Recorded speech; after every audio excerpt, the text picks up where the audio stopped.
All right, this is what you've been waiting for. This year, there are going to be many elements that will factor into our winter weather. Let's start with something that you probably heard of, La Nina. A La Nina pattern typically brings the jet stream and the stormier, colder pattern into our neck of the woods from here to the northeast. Now, this year it won't be particularly strong, so the snow factor is a little bit more credible, if you will, a little more certain than the cold. So we should have some pretty good variability of temperatures, but count on more snow overall. Now, when I say North Atlantic oscillation, you probably don't know what we're talking about. It's a pressure change in the North Atlantic. But when I say polar vortex, now you know what's going on, right? That brings us colder, snowier, stormier systems into the Great Lakes in the Northeast as well. So both of those two factors, La Nina and the North Atlantic oscillation, the polar vortex, are counting on bringing us a little bit more snow. All right, lake effect locally, cold wind over the warmer water.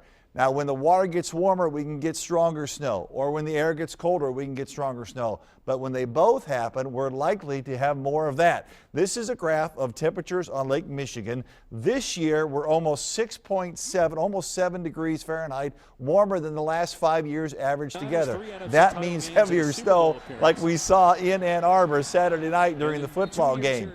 The deeper we get into the winter, the better chance to have that happen around here. So that could be more and more interesting from January, mid-January on into February. All right, so here's a summary. You should expect this winter to be colder and snowier than last year simply because last year was so warm and so dry.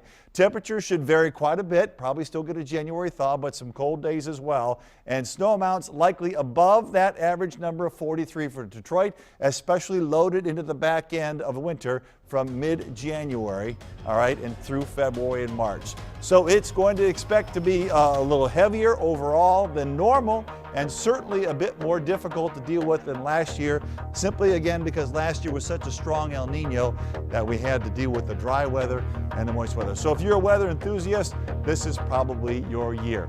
So expect to wear your winter gear more and last year, and probably going to be using this a lot more as well during the winter season. Whatever happens, you know we're going to be here for you all winter long.